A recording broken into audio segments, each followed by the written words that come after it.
अपराजिता स्तोत्रम का उल्लेख दुर्गा सप्तशती दुर्गा महात्म्य में मिलता है और यह माँ दुर्गा की स्तुति के लिए अत्यंत प्रभावशाली स्तोत्रों में से एक है। इसे ऋषि मार्कंडे द्वारा रचित माना जाता है।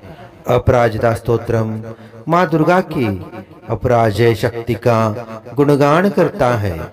इसमें देवी के विभिन्न स्वरूपों और शक्तियों का उल्लेख है जो पूरे ब्रह्मांड में विद्यमान है। यह स्तोत्र विशेष रूप से नवरात्रि, दुर्गा पूजन, शक्ति उपासना और किसी भी प्रकार की बाधा निवारण के लिए अत्यंत प्रभावशाली माना जाता है। यह स्तोत्र माँ दुर्गा को महादेवी, शिवा, प्रकृति, भद्रा, कालिका, लक्ष्मी, गौरी, शक्ति, शांति, श्रद्धा, तुष्टि, दया, स्मृति, बुद्धि, क्षमा और भक्ति के रूप में पूजित करता है। इस स्तोत्र का पाठ करने से शत्रुनाश और सभी प्रकार की बाधाओं से मुक्ति मिलती है। देवी को अपराजिता कहा जाता है, अर्थात जो कभी पराजित नहीं होती। इस स्तोत्र का पाठ करने से व्यक्ति को निर्भयता, आत्मविश्वास और साहस प्राप्त होता है। इस स्तोत्र के पाठ से भूत प्रेत बाधा, बुरी नजर और नकारात्मक ऊर्जाओं से सुरक्षा मिलती है। यह स्तोत्र योग साधकों, साधु संतों और ध्यान करने वालों के लिए अत्यंत लाभकारी है। अपराजिता स्तोत्र के प्रभाव से सकारात्मक ऊर्जा बढ़ती है और व्यक्ति के जीवन में शांति, सुख, समृद्धि और सौभाग्य आता है। यह स्तोत्र नारी शक्ति का प्रतीक है और इसे पढ़ने से स्त्रियों को सुरक्षा, आत्मनिर्भरता और शक्ति प्रदान होती है। नवरात्रि के 9 दिनों में इस स्तोत्र का पाठ करने से माँ दुर्गा की कृपा शीघ्र प्राप्त होती है और सभी मनोकामनाएं पूर्ण होती है। इस स्तोत्र का पाठ राहु, केतु, शनि और मंगल दोष से मुक्ति दिलाने में सहायक होता है। यदि कोई व्यक्ति धन, वैभव, ज्ञान, संतान सुख या किसी अन्य मनोकामना की पूर्ति चाहता है तो इस स्तोत्र का पाठ अत्यंत फलदायी होता है। अपराजिता स्तोत्रम माँ दुर्गा के अपराजय स्वरूप का वर्णन करने वाला एक दिव्य स्तोत्र है। इसे पढ़ने से साधक को अभय, आत्मबल, सौभाग्य, समृद्धि और सभी संकटों से मुक्ति प्राप्त होती है। जो भी श्रद्धा और भक्ति से स्तोत्र का पाठ करता है उसे माँ दुर्गा की सर्वदा अजय शक्ति एवं कृपा प्राप्त होती है। अपराजिता स्तोत्रम नमो देवे महादेवे शिवायै सततं नमः। नमः प्रकृते भद्रायै नियता प्रणता स्मतां। रौद्रायै नमो नित्यायै गौर्यदात्रे नमो नमः। ज्योत्स्नायै चेन्द्रूपिण्ये सुखायै सततं नमः। कल्याण्यै प्रणतावृद्धै सिद्धे कुर्मो नमो नमः। नैऋत्ये वृवृतां लक्ष्मे शर्वाण्यै ते नमो नमः। दुर्गायै दुर्गपारायै सारायै सर्वकारिण्ये ख्याते तथैव कृष्णायै धूम्रायै सततं नमः। अतिसौम्यातिरुद्रायै नतास्तस्मै नमो नमः। नमो जगत्प्रतिष्ठायै दिव्ये कृत्ये नमो नमः। या देवी सर्वभूतेषु विष्णुमायेति शब्दिता नमस्तस्मै नमस्तस्मै नमस्तस्मै नमो नमः। या देवी सर्वभूतेषु चेतनेत्यभिधीयते नमस्तस्यै नमस्तस्यै नमस्तस्यै नमो नमः। या देवी सर्वभूतेषु बुद्धिरूपेण संस्थिता नमस्तस्यै नमस्तस्यै नमस्तस्यै नमो नमः।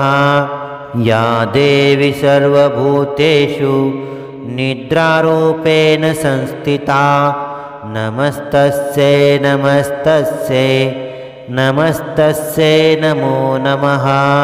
या देवी सर्वभूतेषु क्षुधारूपेण संस्थिता नमस्तस्यै नमस्तस्यै नमस्तस्यै नमो नमः। या देवी सर्वभूतेषु छायारूपेण संस्थिता नमस्तस्यै नमस्तस्यै नमस्तस्यै नमो नमः। या देवी सर्वभूतेषु शक्तिरूपेण संस्थिता नमस्तस्यै नमस्तस्यै नमस्तस्यै नमो नमः। या देवी सर्वभूतेषु तृष्णारूपेण संस्थिता नमस्तस्यै नमस्तस्यै नमस्तस्यै नमो नमः। या देवी सर्वभूतेषु शान्तिरूपेण संस्थिता नमस्तस्यै नमस्तस्यै नमस्तस्यै नमो नमः। या देवी सर्वभूतेषु जातिरूपेण संस्थिता नमस्तस्यै नमस्तस्यै नमस्तस्यै नमो नमः। या देवी सर्वभूतेषु लज्जारूपेण संस्थिता नमस्तस्यै नमस्तस्यै नमस्तस्यै नमो नमः। या देवी सर्वभूतेषु शान्तिरूपेण संस्थिता नमस्तस्यै नमस्तस्यै नमस्तस्यै नमो नमः। या देवी सर्वभूतेषु श्रद्धारूपेण संस्थिता नमस्तस्यै नमस्तस्यै नमस्तस्यै नमो नमः। या देवी सर्वभूतेषु कान्तिरूपेण संस्थिता नमस्तस्यै नमस्तस्यै नमस्तस्यै नमो नमः।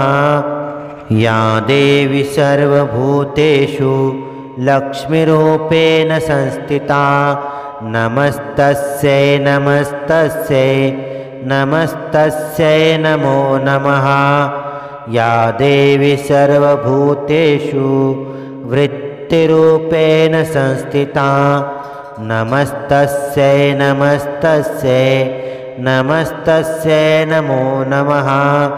या देवी सर्वभूतेषु स्मृतिरूपेण संस्थिता नमस्तस्यै नमस्तस्यै नमस्तस्यै नमो नमः।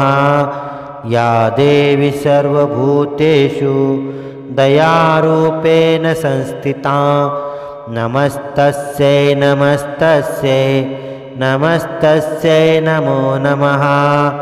या देवी सर्वभूतेषु तुष्टिरूपेण संस्थिता नमस्तस्यै नमस्तस्यै नमस्तस्यै नमो नमः। या देवी सर्वभूतेषु मातृरूपेण संस्थिता नमस्तस्यै नमस्तस्यै नमस्तस्यै नमो नमः। या देवी सर्वभूतेषु भ्रान्तिरूपेण संस्थिता नमस्तस्यै नमस्तस्यै नमस्तस्यै नमो नमः।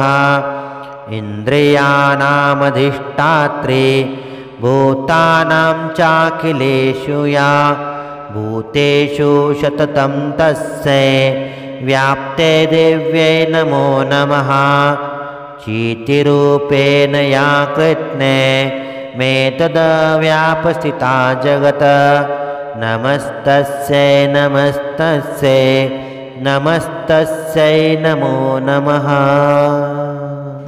इति श्री अपराजिता स्तोत्रम संपूर्णम्।